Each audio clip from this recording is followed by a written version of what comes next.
Assalamualaikum warahmatullahi wabarakatuh. Waalaikumsalam warahmatullahi wabarakatuh. Ada pepatah mengatakan tak kenal maka tak sayang. Asik. Sebelumnya izinkan kami memperkenalkan diri lebih dalam.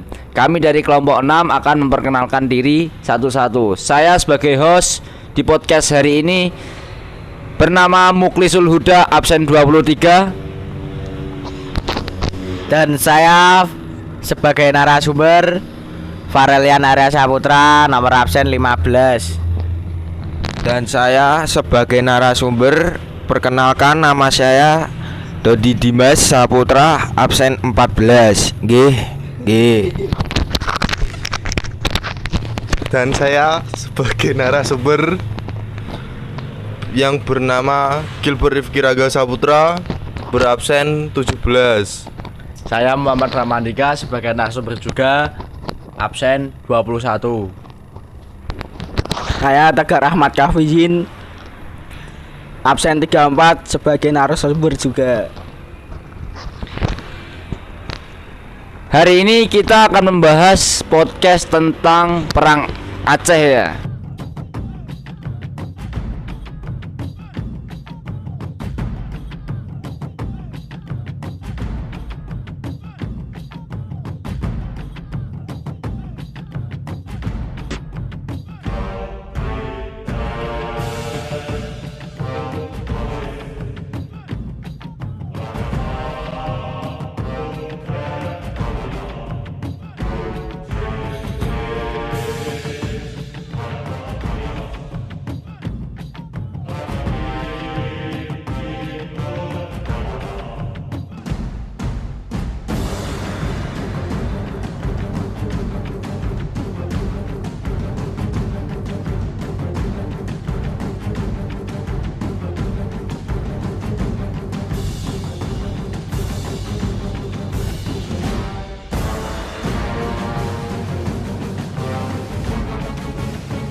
Menurut kalian tuh perang Aceh itu terjadinya tuh seru nggak? Menurut kalian nih? Ya pasti seru lah. Seru ya. Banyak korbannya lah, Kasihan ya. Ya itu. Banyak orang-orang yang nggak bersalah. Oh iya. Mati. Maka janganlah kita meninggalkan tanah air Indonesia demi budaya asing masuk ke negara kita ya. Oke. Benar. Mengenai perang Aceh, saya izin bertanya ya. Saya ingin mempertanyakan soal perang Aceh itu gimana sih? Boleh. Entah kapan, bagaimana, akan saya tanyakan kepada kalian ya. Boleh. Siap. Nanti kami bantu jawab. Oke. Menurut kalian apa sih yang dimaksud dengan perang Aceh? Siapa yang ingin menjawab? Saya. Oh iya. Perang Aceh adalah pertempuran antara Kesultanan Aceh melawan Belanda yang berlangsung antara 1873 sampai 1904. Pertempuran ini merupakan bagian dari serangkaian konflik yang timbul karena ambisi Belanda untuk menguasai Nusantara. Di antara perlawanan besar yang terjadi di Indonesia sepanjang abad ke-19, perang Aceh termasuk yang paling berat dan terlama dari Belanda. Meski Kesultanan Aceh telah menyerah pada 1904 dan kekuatan banyak berkurang. Perlawanan dari rakyat terus berlanjut hingga 1914. Dah, Mas. Cukup. Ada yang ingin menambahkan tentang mengenai perang Aceh? Perang Aceh. Gimana? Cukup. Cukup. Oh ya. Oke. Jadi menurut Mas Dodi, perang Aceh itu termasuk perang yang paling lama yang dijajah oleh Belanda ya? Oke. Itu bagi kalian yang belum mengerti, itu ya pengertian dari perang Aceh gitu. Sebelumnya saya ingin bertanya lagi ya mengenai perang Aceh. Kapan sih terjadinya perang Aceh tuh? Gimana? Jin menjawab. Oke, Mas Tegar. Perang Aceh Belanda atau disingkat Perang Aceh adalah perang Kesultanan Aceh melawan Belanda dimulai pada 1873 hingga 1915. Sultan Aceh Muhammad Daud Shah menyerah pada Januari 1904. Akan tetapi perlawanan rakyat Aceh yang dipimpin oleh raja-raja feodal atau oleh Balang dan para ulama dengan perang gerilya masih berlangsung hingga 1915, dan perlawanan sporadis rakyat Aceh terus berlanjut hingga 1942. Perang Aceh 1873 sampai 1915, General Corler Sonneveld in the Messigit, Panglima Besar Angkatan Perang Belanda Jenderal Conler tewas ditembak oleh penembak jitu Aceh pada tahun 1873. Tanggal 1873 sampai 1915, perlawanan sporadis berlanjut hingga 1942. Lokasi Kesultanan Aceh dan wilayah perlindungan Kesultanan Aceh. Hasil Sultan Aceh menyerah dan Kesultanan Aceh dibubarkan oleh Belanda menguasai Aceh. Kekuasaan Ulem Balang dipulihkan, dibentuk Kepresidenan Aceh beserta daerah taklukannya. Perubahan wilayah-wilayah Aceh menjadi bagian dari Hindia Belanda. Pada tanggal 26 Maret 1873, Belanda menyatakan perang kepada Aceh dan mulai melepaskan tembakan meriam ke daratan Aceh dari kapal perang Citadel van Antwerpen. Pada 5 April 1873, Belanda mendarat di pantai Kuureumen di bawah pimpinan Johan Herman Rudolf Colher dan langsung bisa menguasai Masjid Raya Baitul Rahman.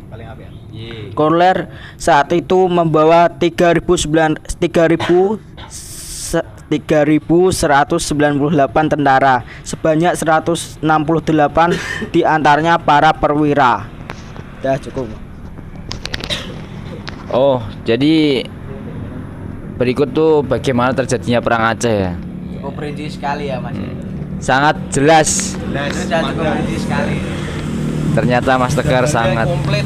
jelas sekali ya, komplit. Sebelumnya tuh saya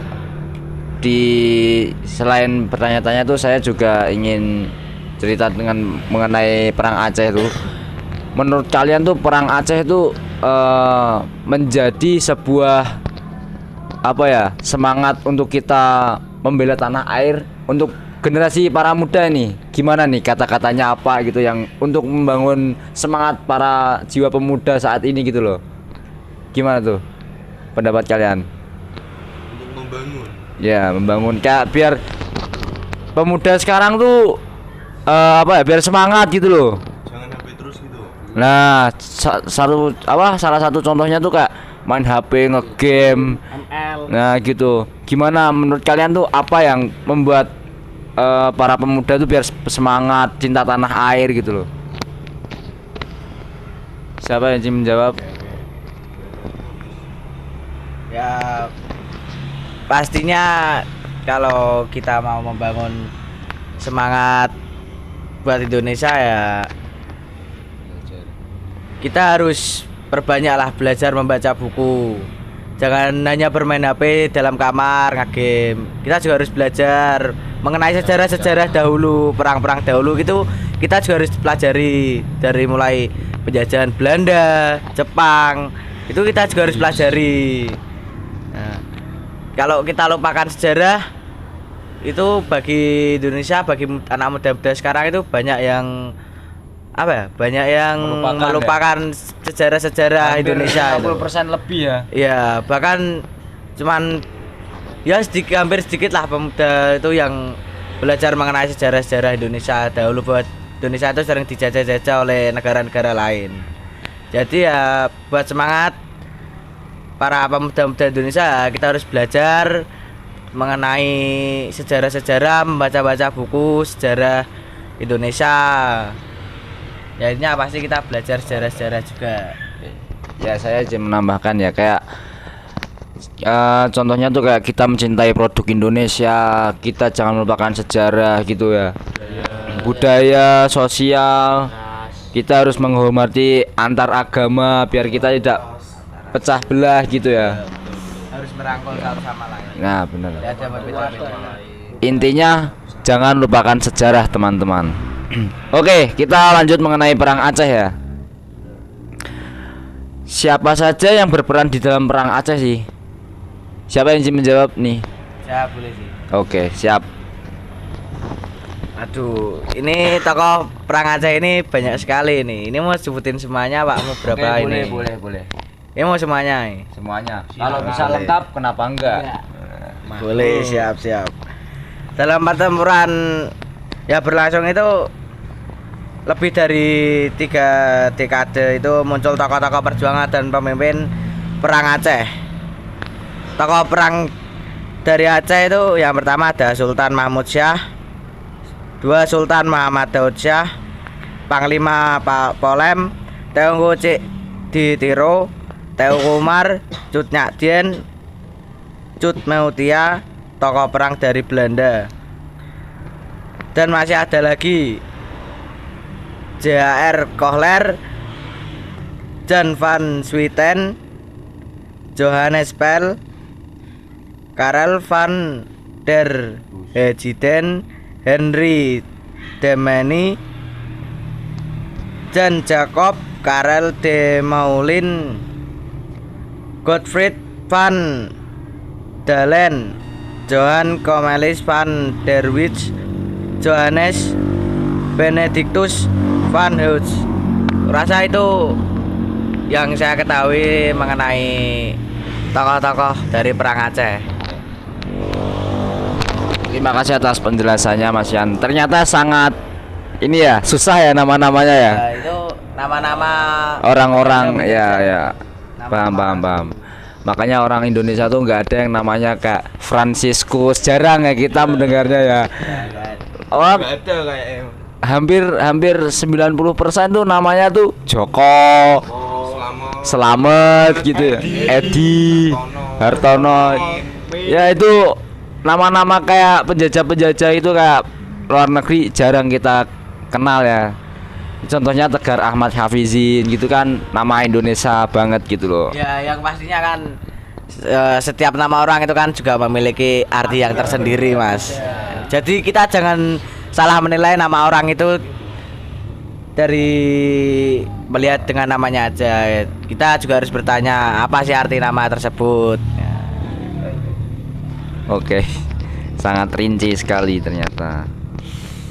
Mungkin Mas Tegar tuh apa dibikin nama Mas Tegar Ahmad Hafizin, mungkin orang tuanya ingin jadi seperti apa gitu ya anaknya, mungkin ada yang ingin dicita-citakan agar sama seperti orang yang dicita-citakan. Juga yang pastinya orangnya itu tegar, gagah dan perkasa. Ya, kita aminkan bareng-bareng. Tegar. 1, 2, 3. Amin. Oke, ini kita agak bercanda biar kita agak tegang gitu. Perang Aceh kan sangat menegangkan nih, maka kita jangan terlalu tegang gitu loh. Tapi kita jangan juga menyepelekan, oke?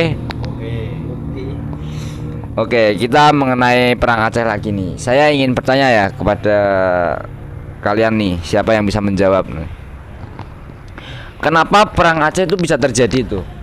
Karena kan aku nggak tahu kan, bukan nggak tahu sih, kurang tahu nih soal perang Aceh. Kan perang ini kan banyak nih. Ada perang Diponegoro, perang Badar, perang apa? Mas, mohon maaf, perang Badar itu tidak termasuk sejarah. Oh, bukan. Itu perang Islam. Oh, kan sejarah mas. ada perang Diponegoro, perang Patimura, perang apa lagi? Bali, Semarang. perang 5 hari di Semarang. Masih banyak lagi dan banyak banyak sekali perang. Makanya kita tuh harus menghormati jasa pahlawan kita gitu. Kita harus, contohnya tuh Kak, upacara nih ya. Upacara tuh kita harus khidmat. Oke? Jangan bercandaan di belakang, jangan tidur. Apalagi itu Nah. saat mengheningkan cipta itu. Nah, saat kita mengheningkan cipta tuh ya. Benar hening. Nah. Dan kita itu mendoakan para pahlawan kita yang sudah berjasa kepada negara Indonesia itu. Kita mendoakan. Jadi kalau bisa ya, kalau pas mengheningkan cipta itu kan juga berdoa kepada pahlawan tuh. Kalau bisa jangan bercanda, serius sedikit lah. Oke. batu itu. Ya. Garing. Ya, saya tadi bertanya itu kan, kenapa perang Aceh itu bisa terjadi itu? Tolong jelaskan secara detail. Kalau bisa detail nih, detailnya biar saya paham dan generasi muda nih di kalangan anak muda sekarang nih, biar pada harus paham. Jangan paham aja, tapi harus paham. Harus banget. Ya, dan kita jangan lupa nih menyalurkan apa sejarah-sejarah gini ke anak cucu kita besok, biar jangan sampai lupa sejarah. Intinya tuh jangan lupakan sejarah. Mau gimana pun sejarah itu nomor satu ya. Slemek sletot. Jadi gimana tadi? Kenapa perang Aceh bisa terjadi? Oke, Ramandika. Penyebab umum perang Aceh adalah pemerintah Belanda yang melakukan perjanjian Traktat London pada tahun 1824 dan Traktat Sumatera pada tahun 1871. Pemerintah Belanda ingin menguasai Aceh karena memiliki kerajaan yang kuat dan kemampuan diplomatis yang tinggi. Perjanjian London pada tahun 1824 membuat Aceh menjadi daerah penyangga kekuasaan Inggris di Malaka. Sedangkan Bengkulu diserahkan Inggris pada Belanda. Belanda berhak atas kekuasaan daerah Sumatera Timur yang didapatkan dari Sultan Siak. Belanda membantu Sultan Siak dalam perang saudara melalui Traktat Siak tahun 1858. Terbukanya terusan Suez tahun 1869 membuat perairan Aceh menjadi jalur pelayaran Eropa ke Asia. Traktat Sumatera di tahun 1871 menjelaskan Inggris tidak menghalangi usaha Belanda meluaskan daerah kekuasaan sampai Aceh. Penyebab khusus perang Aceh seperti Kesultanan Aceh menjalin hubungan diplomasi dengan negara Italia, Turki, dan Amerika Serikat. Belanda cemas nantinya Aceh menuntut untuk diakui kedaulatan oleh negara Belanda. Belanda menginginkan Aceh tunduk pada pemerintahannya, tetapi Sultan Aceh menolak tunduk pada Belanda hingga terjadinya perang Aceh. Dah, itu yang bisa saya jelaskan. Mungkin ada yang bisa menambahkan lagi atau sudah cukup dengan penjelasannya Mas Ramandika? Sudah cukup ya. Jelas. Oke. Jadi begitu teman-teman. Semua kan sudah terjawab dengan tuntas. Sangat detail ya. Mungkin untuk kekurangannya ya mohon maaf ya jika ada yang kekurangan atau mungkin ada salah tutur kata nih, kayak contohnya menyebutkan tahun gitu kan. Kita kan belajar tuh nggak semuanya benar gitu ya, pasti ada salahnya. Namanya manusia tuh pasti ada salahnya ya. Benar, tidak ada yang sempurna di dunia ini kecuali Tuhan. Oke. Muhammad sallallahu alaihi wasallam. Oh, astagfirullah. Allahumma sholli alaihi. Allahumma sholli alaihi. Ya. Untuk perang Aceh itu gimana ya? Kita untuk menjelaskan perang Aceh itu sangatlah sedih ya teman-teman. Ya, kita membahas perang Aceh atau perang Diponegoro, kayak pahlawan tuh memperjuangkan sampai titik darah penghabisan nih. Contohnya tuh kayak apa ya? Sekarang generasi sekarang untuk belajar sejarah aja susah. Malas-malasan, ditinggal tidur, bercandaan, terus kadang nggak niat. Padahal itu ya, zaman sekarang itu sudah canggih sekali Mas. Udah canggih sekali zaman sekarang itu. Kalian tuh bisa mencari dari berbagai banyak sumber, dari melalui internet, melalui buku-buku. Itu sudah zaman sekarang itu canggih sekali. Kalian tinggal ketik aja di Google itu udah pasti muncul itu. Oke.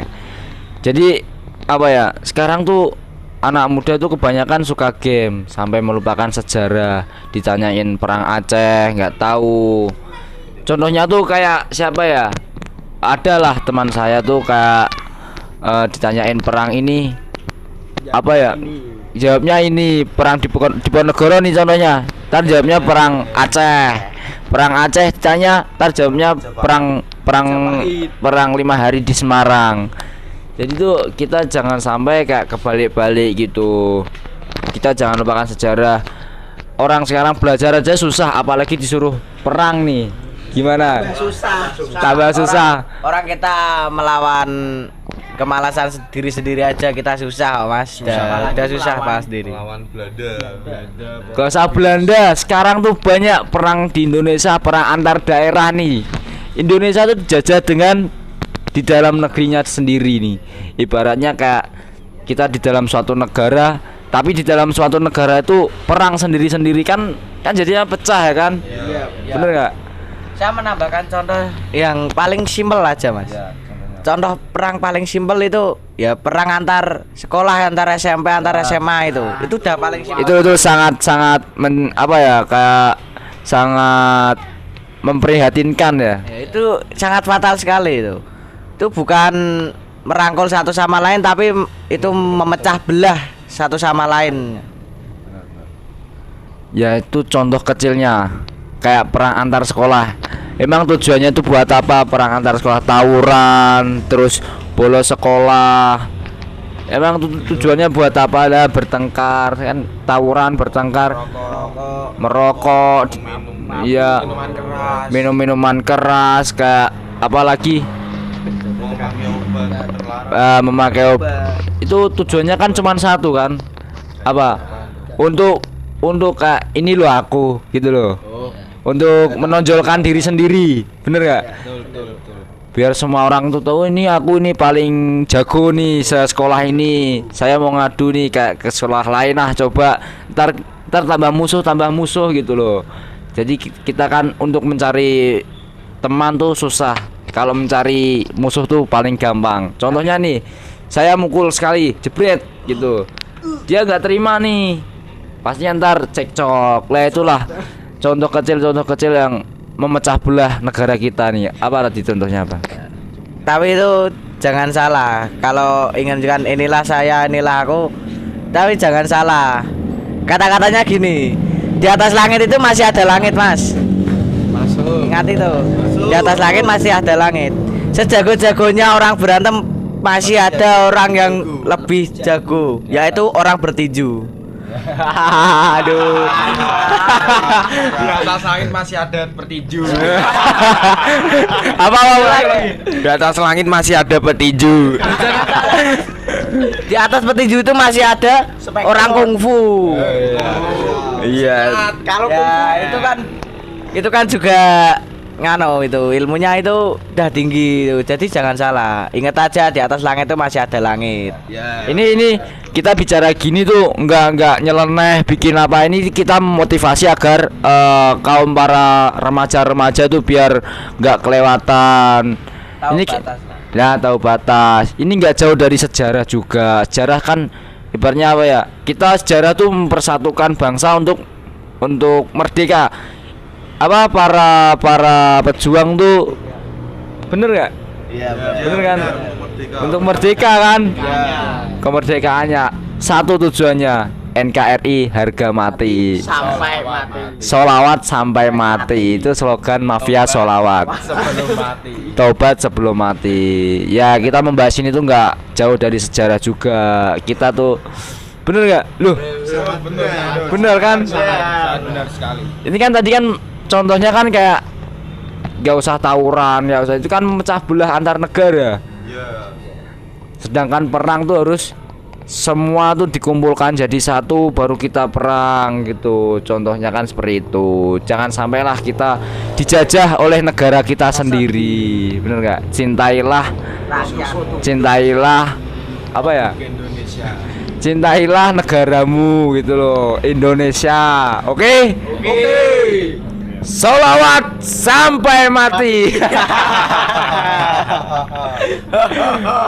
Merdeka, merdeka ya. Siji loro telu. Merdeka. Sudah cukup atau closingan? Closingan malam hari ini, penutupan malam hari ini. Sudah ada yang ingin menunggu apa?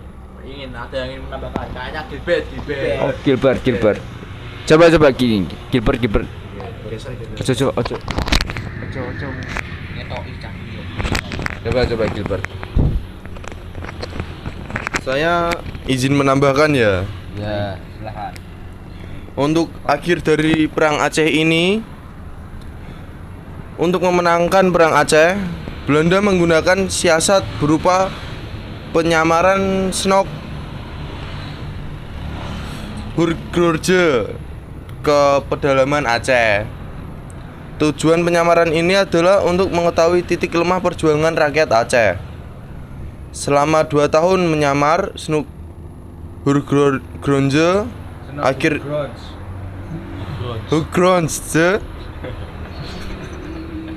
akhirnya bisa memberikan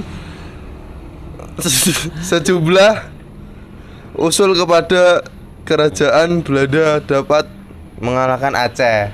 Siap. Usulan itu salah satunya dengan merebut hari rakyat Aceh. Menurut Hugrons, Belanda harus menunjukkan niat baik kepada rakyat Aceh dengan pembangunan sarana prasarana seperti masjid, surau, jalan dan sebagainya. Cukup dari saya. Itu tambahan dari Gilbert Rifki ya. Untuk mengenai perang Aceh kita sudah clear semuanya, sudah terjawab dari para narasumber ini. Saya selaku host yang awalnya saya kurang paham sekarang menjadi paham. Untuk para kalian, untuk yang apa ya, ingin menambahkan apa tuh pertanyaan, coba komen di bawah ini ya. Komennya. Jangan lupa subscribe juga. Like, komen. Tuh, kita Banyak-banyaknya, oke. oke. Karena subscribe itu gratis coy. Benar ya. Itu apa ya? Nanti kalau 1 juta subscriber ya, nanti kita akan melakukan giveaway. Kacamata hitam. Kacamata hitam. Buat di pantai itu biar tidak panas. Ya. Itulah. Satu tok tapi. Ya itu inti dari pembahasan podcast kali ini. Intinya satu, jangan lupakan sejarah ya. Untuk para kaum remaja, jangan pada tawuran, jangan sampai pecah belah negara kita. Satu tujuan, satu bangsa ya. Oke. Menyatukan bangsa itu bagus ya. Kurang lebihnya cukup. Sangat cukup ya. Kalau ada kekurangan mohon dimaafkan ya. Tolong dikoreksi, kalau bisa tolong dikoreksi di bawah kolom komentar nih. Jangan. Kalau salah jangan dilaporkan, tapi dikoreksi. Nanti kita benahi. Insya Allah nih ya, kita bikin next video nih. Perang apa? perang. Kuwi agama. Ini pelajaran sejarah Indonesia. Ini pelajaran sejarah Indonesia. Oke, siap. Ya. Untuk ya, cukup sekian ya. Ini pada mau apa? Makan semuanya. Pada mau minum karena sudah menjelaskan nih panjang lebar semua pasti kan haus, lapar. Ya, cukup sekian. Intinya satu, jangan lupakan sejarah. Satu, Indonesia merdeka. Jas merah, jangan sekali-sekali melupakan sejarah. Slemek seretong. Wabillahi taufik wal hidayah. Assalamualaikum warahmatullahi wabarakatuh.